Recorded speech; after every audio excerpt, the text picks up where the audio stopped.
it was very hard for me to really take a look at myself, to really reflect on just how I am as a person. The hardest part about that was looking at myself in the mirror and basically asking myself, why are you not married? That basically brought me to tears, especially when the group of women held me accountable to that, to say, you are the common denominator here. So let's take a look at your behavior in regards to why you're not married. Once I understood exactly what it was that I wanted and getting a husband, I basically went after it and made sure that I stayed focused on the goal in mind, and which was getting and obtaining a husband. I knew that there was a lot of work for me to do because that work started with myself.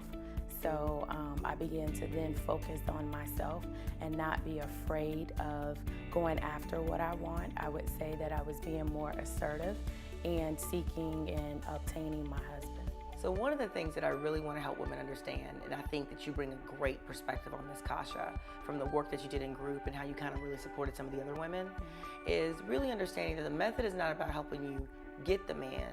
The method is really about helping you see the man and understand that this is the partner that would work for me because of the clarity you have in yourself.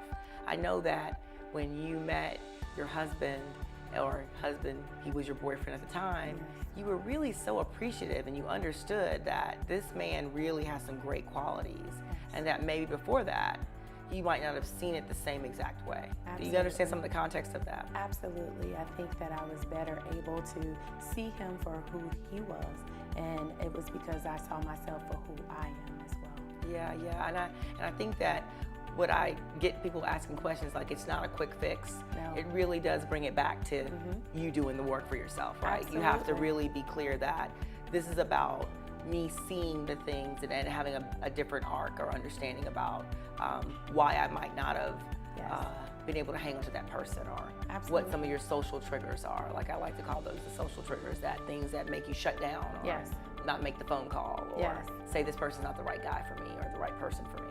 I am very thankful for meeting and working with Tia and working using the Notre method. I get choked up and just thinking and having chills around the process and the level of accountability that the women basically gave me. That again have led me to being married, happily married. And not only just using that level of accountability, I have been able to be a blessing to other women. They would come to me and say, I actually have a story where my neighbor, when I first moved to Atlanta, she said it was so hard and basically dating in Atlanta and just all of the riffraff that takes place. And she said to me on my wedding day, she said, you did it. You did it. And I basically said to her, it's because of Notre.